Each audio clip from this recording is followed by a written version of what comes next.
Welcome, everyone, to a live in St. Louis Markets Happy Hour podcast. It is December 10th, and we're having this just before the holidays. We want to kick this off with a great market banter, and I'm delighted to be joined by meeting one of my heroes in real life, Stephen Douglas. I used to receive his weekly economics messages on LinkedIn and on in the email, and I always wanted to put a face to the name. He graciously decided to join us here today. And it turns out we also went to the same business school, which is very unusual in St. Louis to find people who've been to INSEAD. So welcome, Stephen. Welcome to our new offices. Thank you for coming. It's my pleasure. Thanks for having me.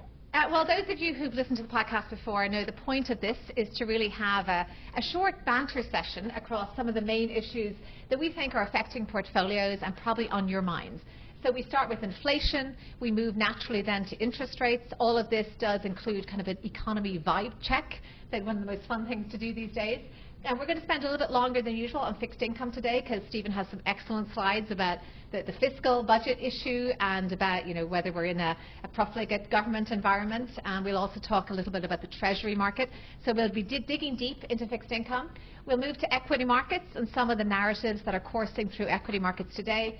Touch on geopolitics and then other asset classes, in particular real estate, private equity, venture capital. And then we'll always reflect on what does this mean for our investment portfolio. So in terms of some subtext, we know we've just come off the holiday season. It has been quite a buoyant, I'd say, Thanksgiving spending season, perhaps to the surprise of some who were expecting consumer sentiment to be a bit more soft. Bonds are behaving strangely, as Stephen will explain. The rest of the credit story is also interesting. We've got cockroaches, we've got scorpions, stings in the tail, and things to focus on. And we also we have some interesting slides about real estate. Not all is as it seems in many sectors of real estate. This is Stephen. He's the chief economist at NISA, not far from here, and you can read his bio there. And let's kick off. So the first thing to talk about a little bit is inflation. So this is a week where we don't have a ton of new data in terms of inflation. We do, however, have this concept that inflation and sentiment may be a little bit in the eye of the beholder in terms of expectations as to the state of the economy being affected as to how you vote. If you're a Republican voter, you might be more tending to see inflation as lower and have a more optimistic view.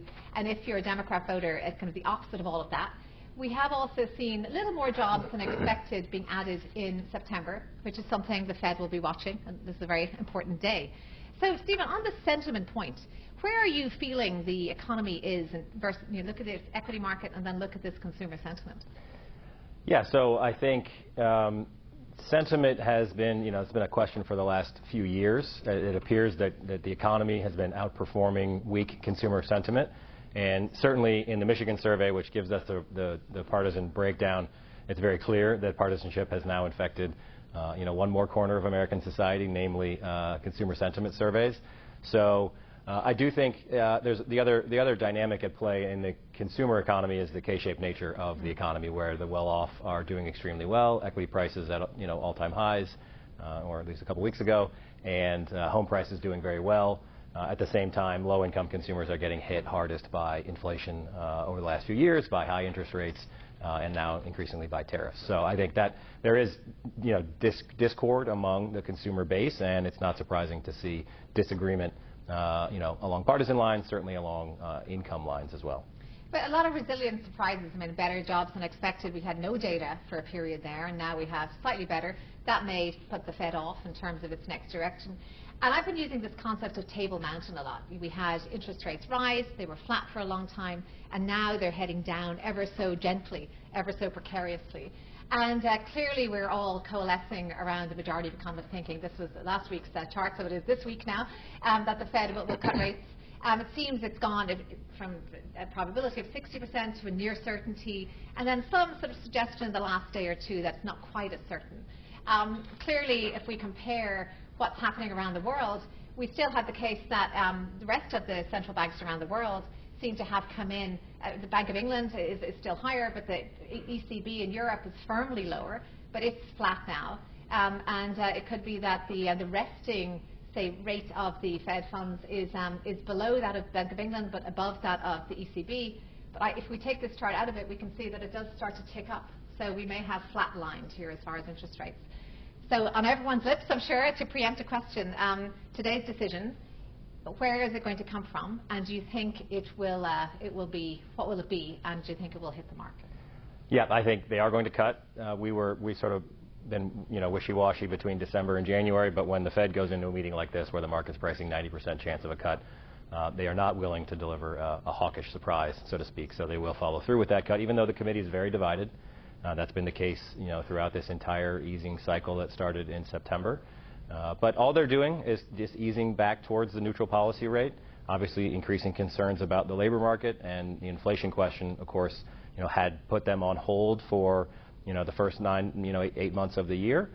But, I think the consensus at the Fed, and we tend to agree, most likely outcome is that the tariff inflation is temporary, stays, goods prices stay elevated through the middle of next year and then start to fall again. And so we don't think it's wrong to be cutting back towards neutral. I do think that this is the last cut of Powell's term and that the Fed will be on hold until September. That's our base case. So this is the last cut for Powell. His term ends in May, and then, of course, we get a new chairman who we don't know who that'll be. We think it'll be Hassett, but I think it'll take that new chairman a couple of meetings before they're able to cobble together a majority for the next cut in September. So you heard it here, folks. No more cuts until September. That's a fairly, would be a contrarian view and going against consensus? It does seem that the market is looking at Kevin Hassett, sort of almost, I'd say, you're salivating at the idea of more stimulus coming into the economy. He maybe has given a little bit of pause in that respect. But that would be a bit of a negative surprise, wouldn't it, if there were to be a stopping here, if they were to, say, level out and not get lower? Yeah, the market's pricing the Fed to basically cut back to 3%, and this next cut will take them to 3 5/8. And so, it's two cuts hawkish to the market. Although I do think, again, they are going to cut in September and December. So I'm really just talking about a delay of 6 to 9 months, and the market's sort of pricing half a chance of cuts in the first quarter, each meeting in the first quarter, and like that. So it's not that far off from consensus, but I do expect him to come out hawkish this afternoon and push down that pricing in the first quarter at least. And certainly the data they've been looking at hasn't been as much data to look at, so it's been a little bit more sparse. But it'd be interesting to see, because that, of course, for portfolios, if we have rates staying higher and inflation staying in check, that makes cash decent in terms of a place to stash at least dry powder. What does that mean, though, for bond pricing? And this gets to some of the point about bonds are still proving quite resilient. Spreads have been tight. They can tighten much more. They're slightly more wide in Europe, so slightly more perhaps reflective of an uncertain economy there. But what is it that is failing to cause bond investors to worry? What are they seeing? And we can touch on some of the private credit issues we're seeing there as well. So I'll bring up your slides in a second. Yeah, so I think bonds have a bit of a valuation puzzle. This, credit, importantly. I think credit is rich on spread, but cheap on yield. So with Treasury yields as high as they are, the all-in yield on corporate credit is very attractive, and we think that buying and holding that credit for an extended period of time is going to end up being a good trade, despite the fact that valuations are tight in terms of spreads relative to those Treasuries. We do think, there are certainly valuation adjustments you need to make, dollar price and, credit quality in the index and things of that nature to compare this to historical episodes of tight credit yields. And we do think that whenever the next recession comes, we think it's going to be a pretty mild default cycle for IG credit.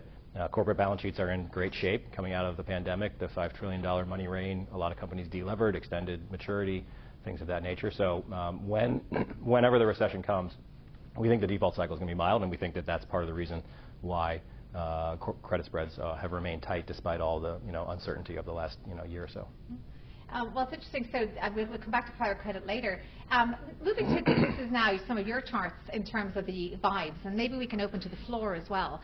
This is kind of this nagging point. The labour market is vulnerable. That's something I think we all know in our core. Yet, markets are strong. Yet, the economy is resilient. Has the labour market been tested yet? There's the sense that all of these weak spots have been tested, private credit, regional banks, the economy itself, and with tariffs, and yet it has not yielded. Yet it's even stronger than we thought. So therefore, the next test we will also resist. What is your take on? I'd love to hear. Yesterday, one of the audience members in Miami spoke about a basket of goods at Whole Foods that they have tracked assiduously, the exact basket, not the shrunken Thanksgiving basket, not leaving this out. and that's up 30% year on year. Right. So that is a fairly real level. Not everybody shops at Whole Foods. Maybe people have selected down, but at the same time, that is a pretty real year-on-year inflation rate that will affect the consumer. Talk us through some of your thoughts on jobs. Yeah, let's talk about labor.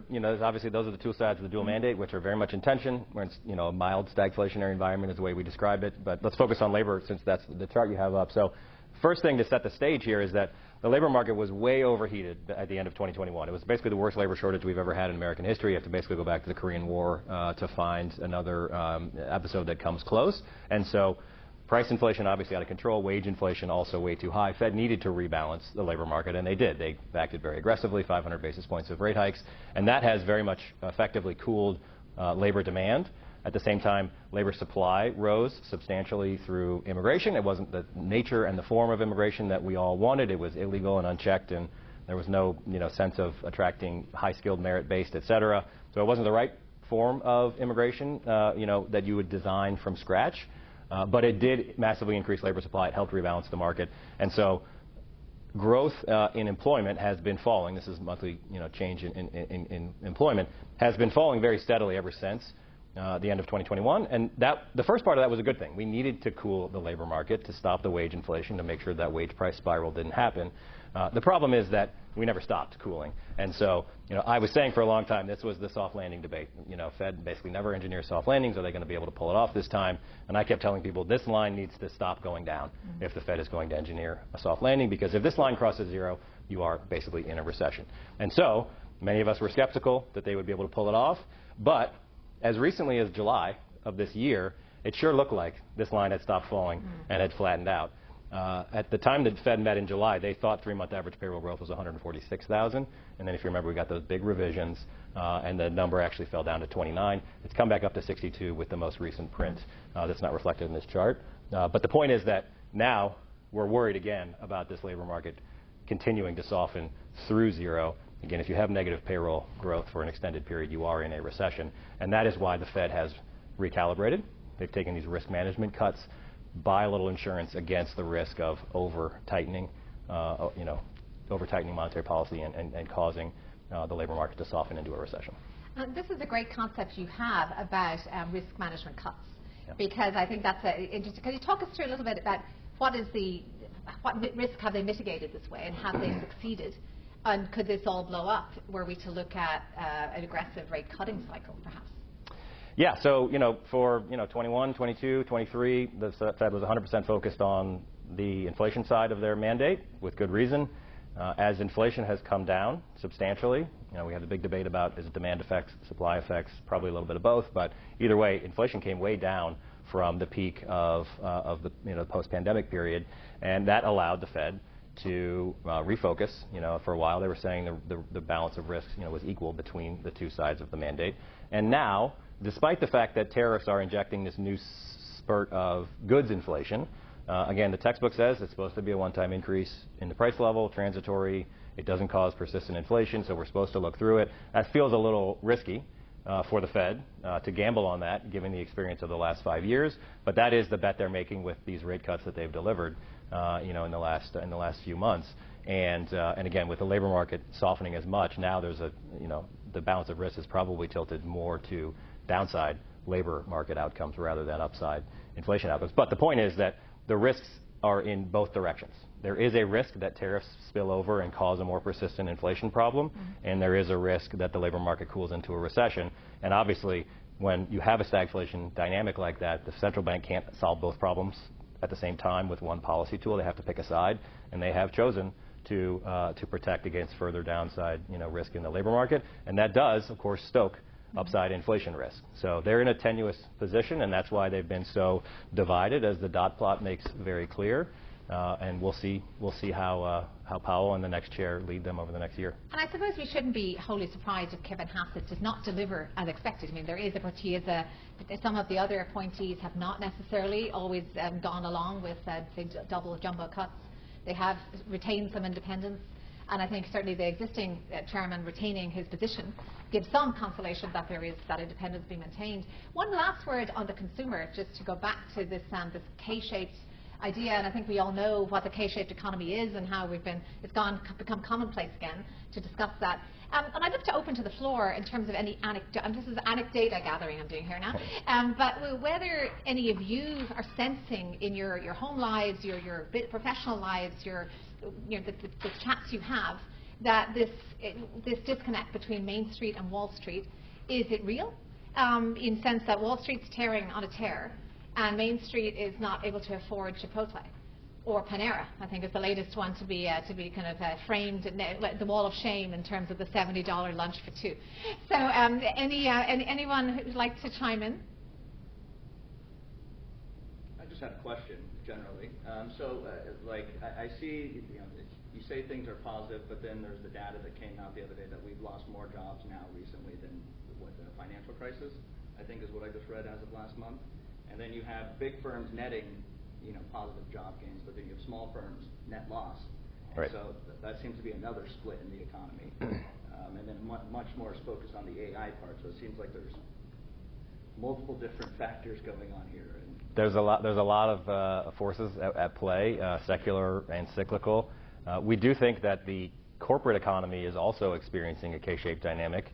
The data you reference on large versus small firms probably comes from ADP, where they actually tell you size of company and what they're doing with employment. And the most recent print, we actually see that all net job creation in the ADP data, at least private sector employment, all net job creation over the last 6 months comes from companies larger than 500 employees, and companies smaller than 500 employees have actually shed more than 200,000 jobs. And the smallest companies are shrinking employment at the fastest rate since COVID, basically. And we think that's because small companies have been more impacted by high interest rates over the last 5 years. Smaller companies, generally speaking, it's a riskier business model. You have less financial flexibility. You're probably more likely to borrow at a floating rate. You're less likely to issue a long duration, long maturity corporate bond for 10 or 30 years and lock in those low rates. Many of the large companies did that in 2020 and 2021 when rates were low. And then we also think that tariffs are hitting smaller companies more directly than large companies. The exemption process is an important feature of this trade policy regime, which is more than half of all the imports in the United States today are exempted from the tariffs that Trump has implemented this year. So USMCA is the big story there for Canada and Mexico, but basically all the consumer electronics from Asia are exempted. iPhones, NVIDIA chips, everything that goes into a data center right now is pretty much exempted. And that is those large companies that are able to go and lobby, employ a lobbying firm, go get a meeting at the White House, are much more likely to earn an exemption from the tariffs, that the small companies can't get that protection. So that's a K-shaped corporate economy. We also have a K-shaped consumer economy. Exactly, and I think we're going to maintain that thinking in terms of this cognitive dissonance, I think, throughout, because it seems to be affecting almost every asset class. Let's talk about the fiscal, unsustainability of the fiscal path. Not a kitchen table issue, perhaps, but it hasn't gone away. It should be. It's been kicked down the road. Well, tell us about it. And that's because the taxpayers are sitting around who's responsible for this problem we have? Yeah. Talk us through it should be a kitchen table issue, and I try to talk about it as much as I can because it's, sitting around those kitchen tables are taxpayers, and the younger generation of those taxpayers are the ones that are going to have to foot the bill here. So this is just debt to GDP going back to World War II. Excuse me. You can see we increased debt to GDP by 65 percentage points to win the war in Europe and Asia. And we have basically incurred the same stock of debt increase relative to the size of the economy to fight the financial crisis and now the pandemic. So I'll leave it for you to decide whether we got a bang for the buck equally there. And certainly, I think in hindsight, again, hindsight being 2020, I think we all now agree that we overdid the fiscal stimulus during the pandemic. But again, first pandemic we'd had in a modern economy, so lots of uncertainty there. And unfortunately now, interest rates have risen substantially. So we have a high stock of debt and we have high interest rates. The product of those two things is interest expense to GDP. And so because of high interest rates and high interest costs, we have, and then of course also demographic aging, which is a big part of the fiscal outlook. This is mostly an entitlement story.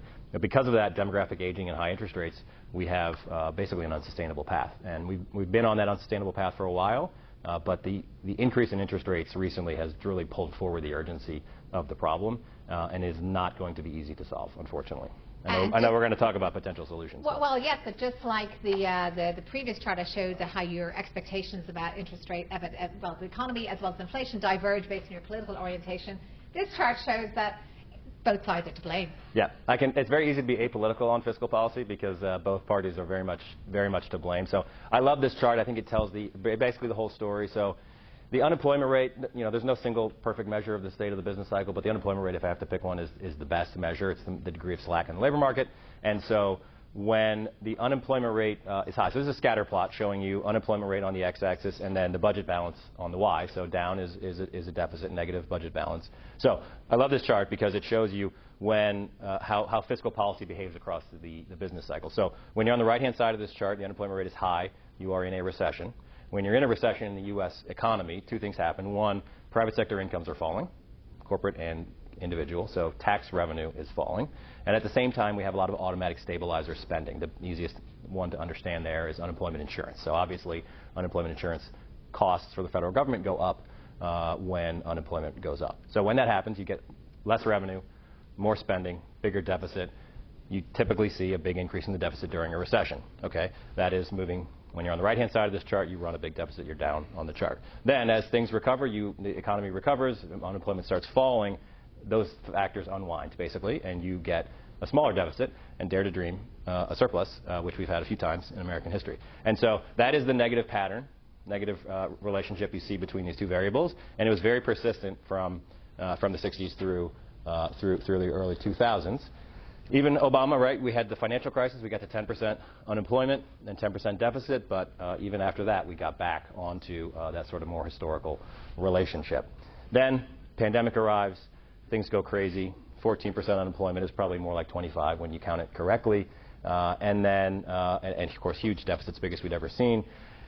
You may want to give the President Trump a pass for that. You may give Biden a pass early in 21. But then even as we move by the end of 2021, we have a 4% unemployment rate. Okay, that's basically full employment. It's as low as it gets, you can see.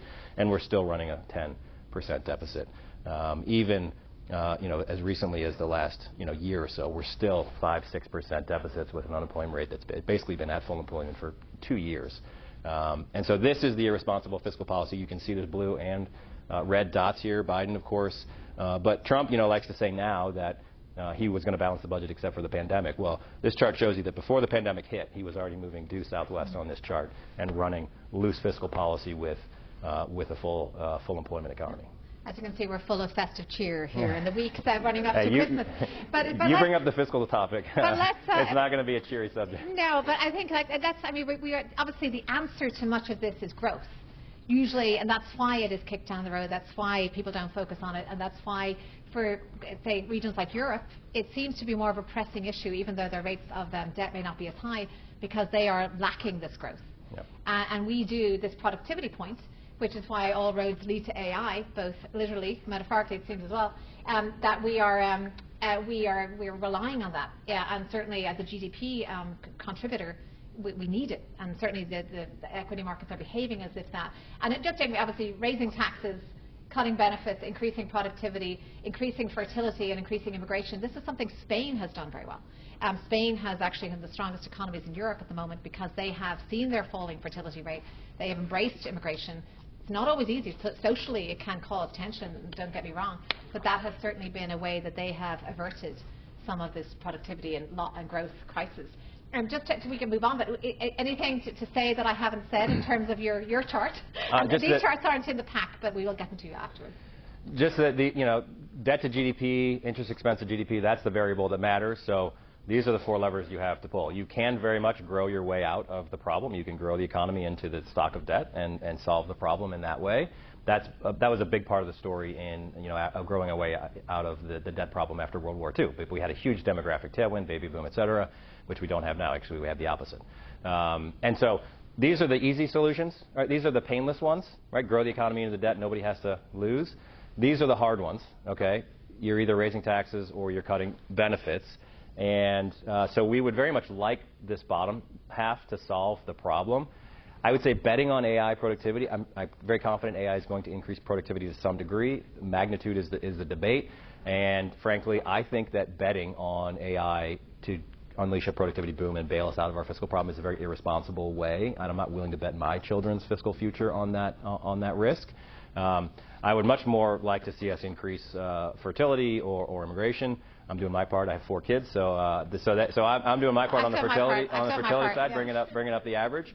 And then on immigration, as I said earlier, what we would like to solve this problem would be a legal, right, high-skilled, merit-based, active recruiting immigration policy, and of course that's not what we've had, and the prospects for achieving that seem pretty dim. So I fear that the problem is so large that we're going to need contributions from all 4 of these areas, and so it's very hard to imagine a scenario in which we don't have to make hard choices on the top.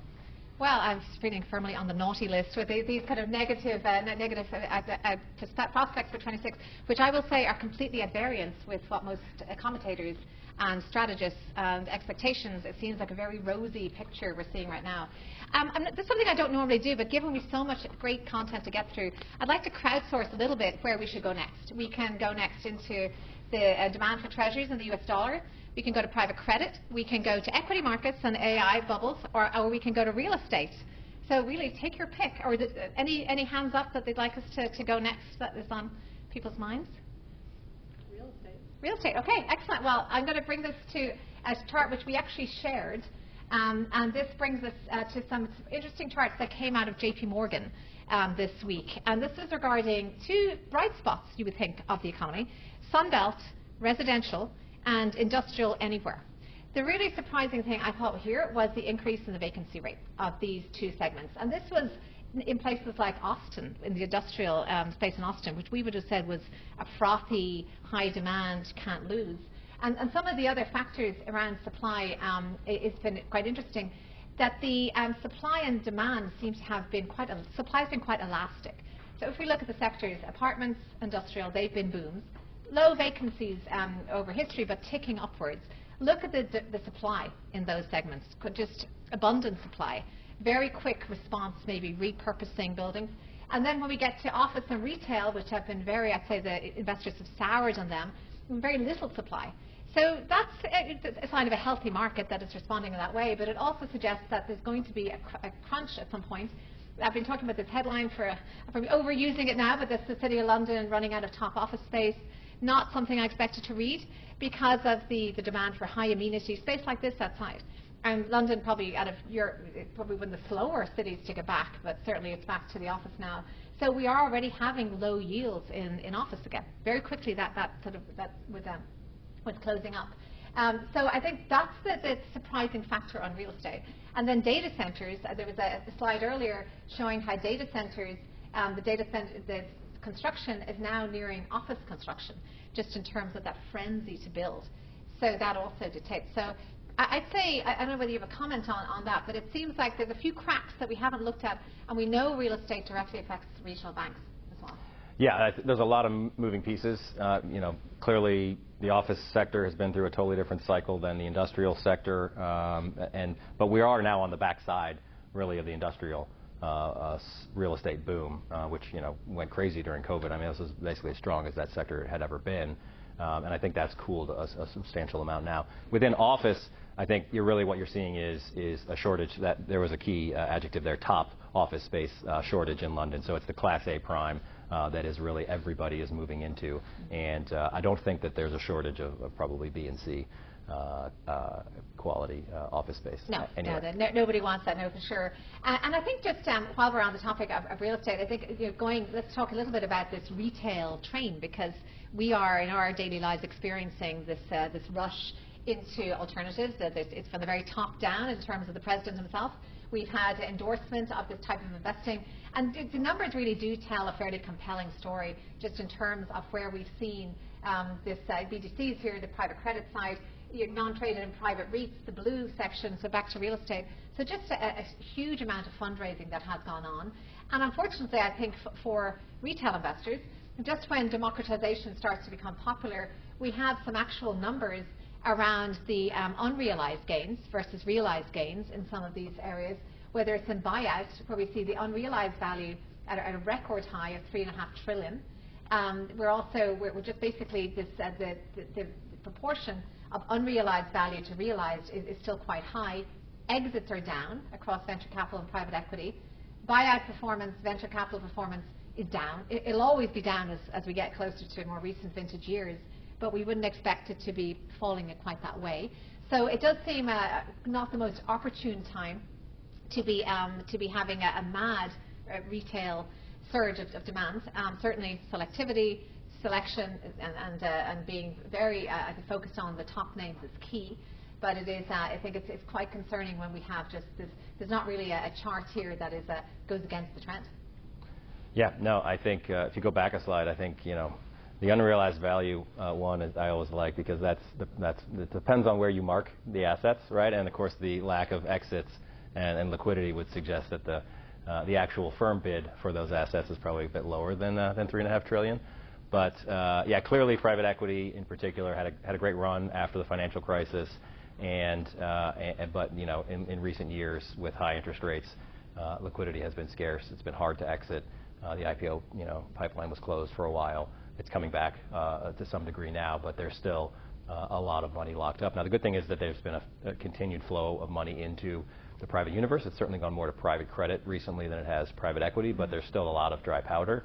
But certainly, given the lack of distributions to LPs in the last few years, the natives are getting a little restless, and these firms are looking for ways to try to find some way to get liquidity and get exits.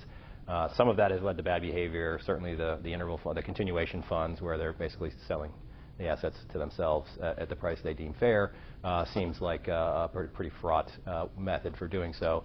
And then opening private assets to retail is likely to create a lot of losers at some point, given how frothy markets are right now. Well, you focus us on the mark-to-market chart, or the lack of mark-to-market. Mark-to-model is another famous one. My favorite one I just learned is mark-to-myth. Yeah. Have you heard that? So I think, given we're talking myths, I just think we have to spend a minute on the AI bubble idea.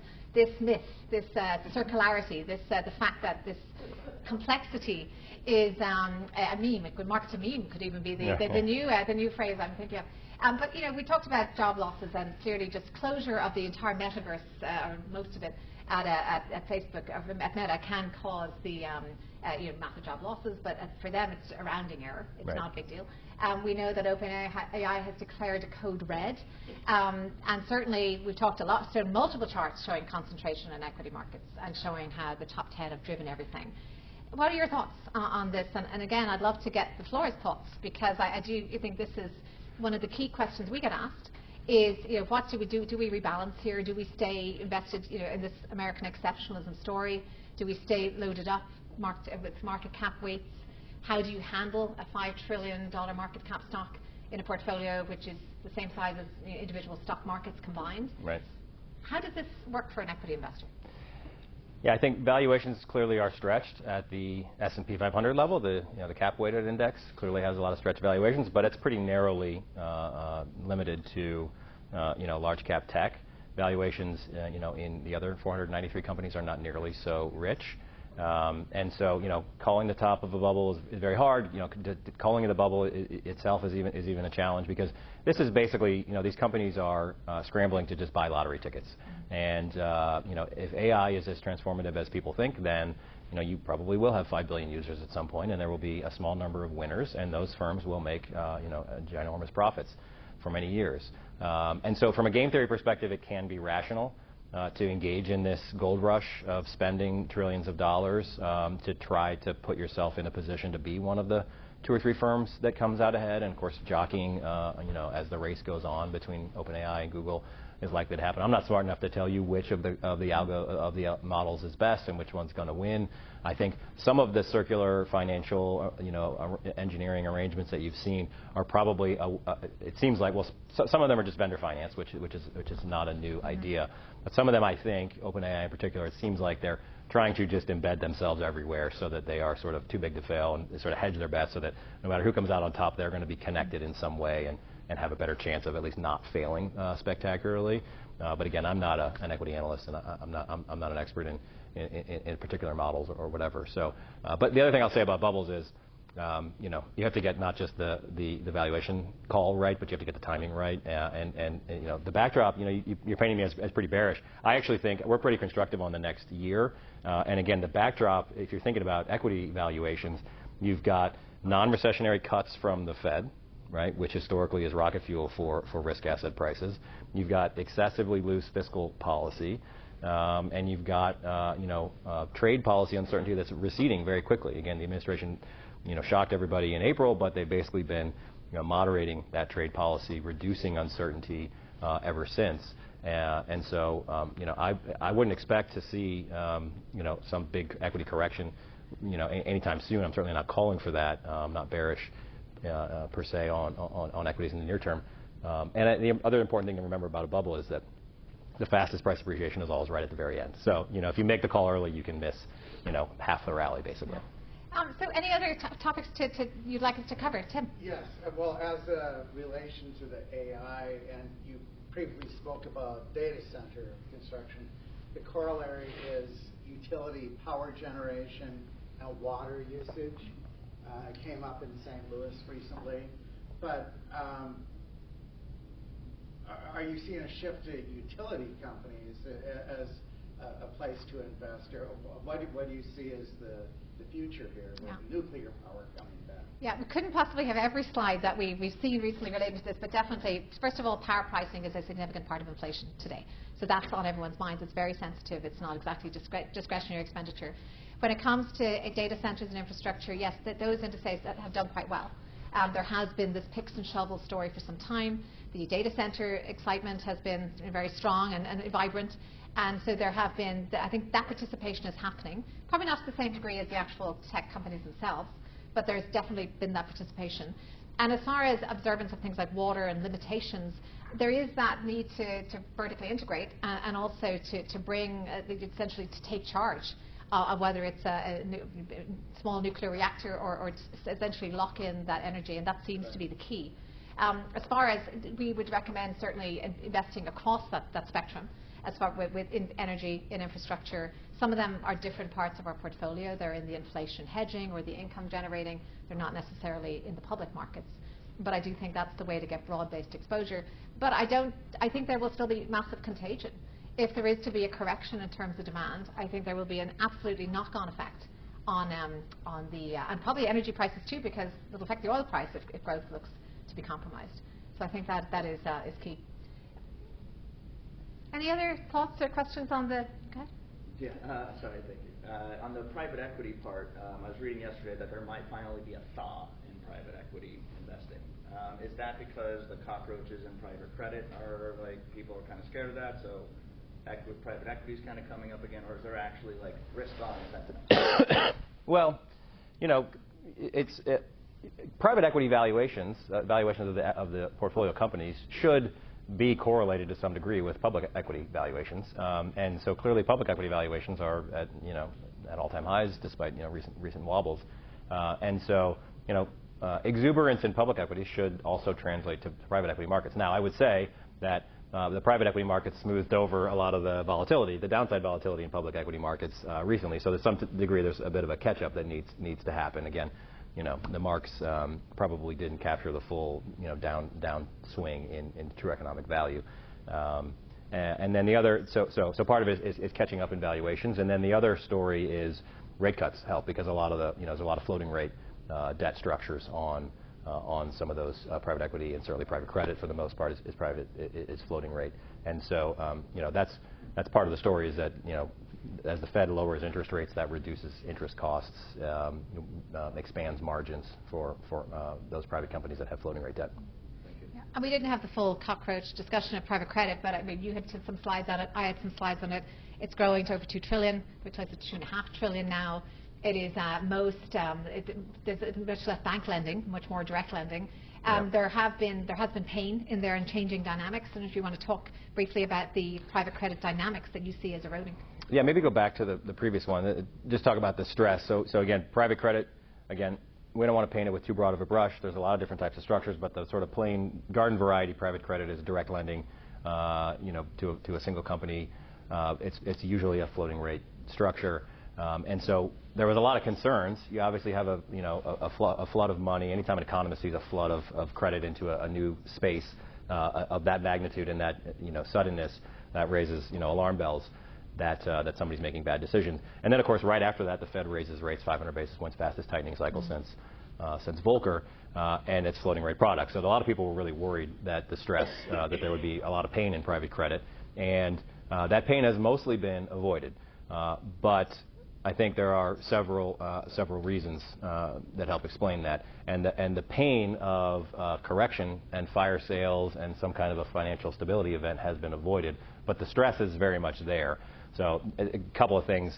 This is from an S&P report, just showing you. So this one is the percent of private credit borrowers who have negative values for these accounting metrics. So negative EBITDA. EBITDA looks fine. Only 1.4% of companies have negative EBITDA, but again, that's before interest, right? And I've just said that interest expense is a big factor. So if you include interest expense, you see that, and you go to operating cash flow, you're raising, the share of firms negative has risen substantially. And if you go to free operating cash flow, which includes capex, you basically have 43% of all private credit borrowers have negative free operating cash flow. Now, if a company is small and young and growing fast, you want them to be investing in growth, so capex decisions are okay.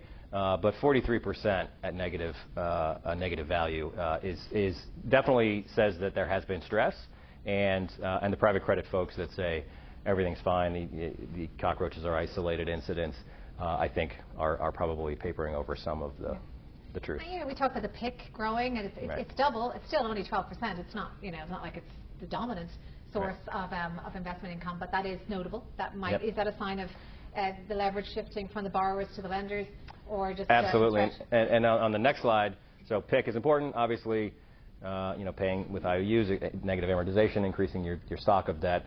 And so this is the other chart from the S&P. The other thing private credit will tell you is that through COVID, their default rate was lower than high yield and levered loans and other sectors of the speculative grade market. But there's a lot of games being played there, and so this blue line is what private credit will tell you their default rate has been, right? Looks great, way lower than the rest of the entire speculative grade universe, which is the gray line. So this is S&P, all speculative grade rated companies that S&P rates. So that's high yield, levered loans, and private credit. The whole universe obviously had a big default cycle.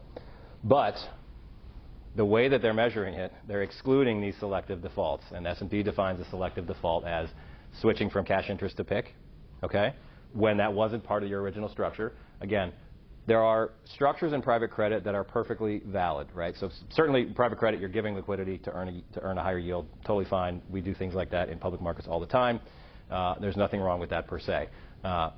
And private credit borrowers like the flexibility, the speed of execution, and the flexibility to work with a single lender rather than an army of bondholders. And so there are certain instances when PIC is included as an option. The PIC toggle option is included in the original term structure of terms of the loan, and that's perfectly fine. Well, S&P is saying that when PIC is not included in the original structure of the loan and you switch to a PIC, they're calling that an episode of selective default. That is clearly an NPV loss in most cases for the lender. And then extending maturity without providing adequate compensation to the investors, that is extend and pretend. That is a negative, and that's a hit to NPV. So if you account for those two types of behaviors and adjust, so include selective defaults, you go to the blue line for private credit, and that is the light blue line. And so private credit, including those selective defaults, their default rate was actually worse than the rest of the universe. So they went from best in class to worst in class during the COVID episode. And again, I don't want to cast too many aspersions on the whole industry. Some are better than others. There are certain cases in which those types of flexible, responses to stress are appropriate, and maybe you get through it. Maybe you come to an agreement with your lender, et cetera. But we do think it is disingenuous to say they had best-in-class default rates and their lending standards were better than the rest of the industry. So hopefully this kind of analysis will give confidence to your clients that we are interrogating some of the good news stories that seem to be coming out. This is still a low default rate, but it doesn't mean that there aren't rumblings beneath the surface. Yep. And there will be things that due diligence misses. I'd just like to do maybe 4 short 1-minute whistle stop. I didn't prepare Stephen for this, but he has the slides to back it up. So one is around, let's just go 1 minute on things we would have in a portfolio. We're talking about supply demand. Let's think of bonds. 2 comments here on the supply-demand balance, 2 slides, and also the idea that the treasury market has grown more fragile. What does that mean for bond portfolios? Yeah, so it's hard to do that in a minute. But so obviously we know the story on supply of treasuries. Demand for treasuries has also grown weaker, in our opinion. There was a long period of time from the 90s through basically through COVID, where central banks were massively increasing their holdings of treasuries. Of course, we had QE, so the Fed explicitly increasing, but we also had the reserve accumulation period from the Asian financial crisis through China joining the WTO, massive increase in dollar reserves around the world that got invested in treasuries. That was a huge tailwind for Treasury that was issuing bonds at lower yields. That tailwind has now basically gone away, and central banks are pretty much net sellers now, and so that means that private investors, domestic and foreign, have to carry more of the burden. That is unambiguously weaker hands, a weaker source of demand than a central bank who is very price insensitive when they're buying treasuries. And then of course you've got liquidity concerns in the market. The stock of debt, as I said, has increased 5 or 6 times since 2007, and yet the market making capacity of the dealer community has basically not changed at all. And so you're trying to get a lot more water through pipes that are the same size. That is why we've had increasingly common episodes. I mean, still rare, but we've had 5 or 6 of them over the last decade, episodes of illiquidity in the treasury market. Again, most of the time, 99% of the time, treasuries are still the most liquid financial security on the world, easy to transform into cash, et cetera. But it is a fragile equilibrium that we're in, and we will, I'm sure, have to rely on the Fed as market maker of last resort at some point again in the next stress episode. And this would explain some of the higher yields at the long end of the curve that we're seeing globally, not just in the U.S. Second, 1 minute on the dollar. So clearly, dollar-denominated investors mostly have benefited from a strong dollar up to now with the weaker dollar. Finally, we're seeing the non-U.S. assets kick in. Yep. with that double return. What are your thoughts in terms of where we are heading from here? There has been some discussion that the Trump administration has orchestrated a weak dollar, but maybe not. But if rates start to fall and others are keeping them high. This is the one where I can be the most positive and sunny here in mid-December. The dollar is currently and will be for the rest of my life the reserve currency for the world. There is no alternative. The euro might have had a chance, but events of the last decade have greatly harmed their chances. China is very unlikely to ever be a reserve currency. So our position is very strong, and I suspect that in the next stress episode, it will get even stronger. Now, we do need to address our fiscal problem. That is the greatest risk to the reserve currency status of the dollar, but in our opinion, it is a very small tail risk. And then the last 2 things, which are really the last page here, regarding Bitcoin and gold and other areas. Clearly, Bitcoin may have been a diversifier for the dollar. It seems that it's now certainly a very strong proxy for risk, not necessarily a proxy for any diversifier or hedge. And then the chart that's showing the movement of Bitcoin versus silver and gold, the really staggering divergence in these two, whereas one would have been thought of as been fungible for the other. Now it seems that there's this march of gold seems to be a reflection of some of that concern that you mentioned. Yeah, I think you are seeing a risk premium on, fiscal risk premium, dollar reserve status risk premium is building into precious metal markets. Again, I still think it's a tail risk, and it's maybe already overdone in some of those metals. And then, Bitcoin may have started as a hedge against, fiat currency, but it sure trades like a high beta tech stock these days. Exactly. Well, I'm going to leave my little advertising and disclaimer up there, and I will also then switch to Stephen's disclaimer. But this is a free, open floor. So if anyone would like to ask anything, I think we've touched almost every asset class, but we may have missed a nuance. So happy to bring any nuance that you'd like to life. Please, we love questions. Okay, so I don't get to talk to people who look at policy a lot, so I just want to know what are your thoughts. We had a banking crisis a few years ago. What happened to all of that problem on the bank's balance sheet? Is that still there? We're just not looking at it? No, it's gone. Several trillion of it was written off, lost. That's why there was so much pain. We had a big deleveraging cycle. And then we ramped up massively regulation on the banks through Dodd-Frank and other regulatory changes. And so banks are almost utilities at this point. They're very safe. They're very highly capitalized and very unlikely, in our opinion, to be a source of financial instability in the future. That's frankly, one of the things that has led to the growth in private assets is we've tightened regulations on the banks so much that we've squeezed the air out into other sectors of the financial system, and that is why you've seen so much growth in private equity, private credit, and in our opinion, those are much more likely whenever the next financial instability event happens. Those are much more likely to be the catalyst and the accelerant rather than the banking system. Yeah, and because we have a slide for everything, there's your performance of U.S. big banks, the outperformance there, as well as the growth of non-bank financial institutions, private credit that we mentioned. Yep. And a lot of the lending that's been going on has been coming out of this private credit. So actually a lot of the risk has moved off the bank's balance sheets. So that, I think, is the other reason. And they've been tested. I think it's fair to say they have been truly tested and double-checked and double-tested Yep. since the last financial crisis. And we probably shouldn't assume that the next crisis emanates from the banks.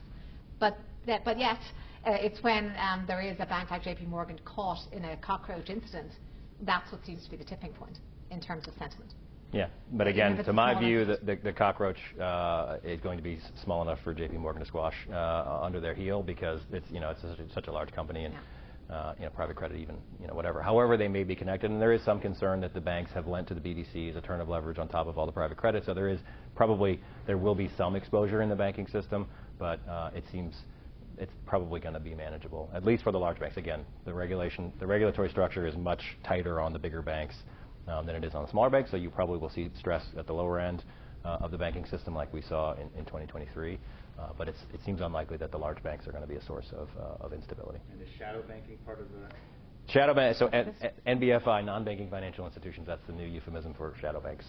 And so, depending how you define it, that BIS report takes a very broad scope and says not just hedge funds and private equity and private credit and the riskier stuff that you think of, but they include insurance companies and pension, et cetera, to get to that number. Yeah, but I mean, they've come out of the shadows in some way, in that there's more discussion, more transparency, more visibility. But there's still a lot that's private and not known, and the leverage levels perhaps inside them. Yeah, from the regulator's perspective, and I used to work at the Fed, they're one of their big concerns, the thing they like the least about non-bank financial institutions is that there's so little transparency about what they're doing. That certainly applies to private credit. They say that they report everything once a year or something, but we have obviously much better transparency into the regulated banking system than we do private credit. Yes. I think a sign of how brilliant this content has been that our cup runneth over in terms of time.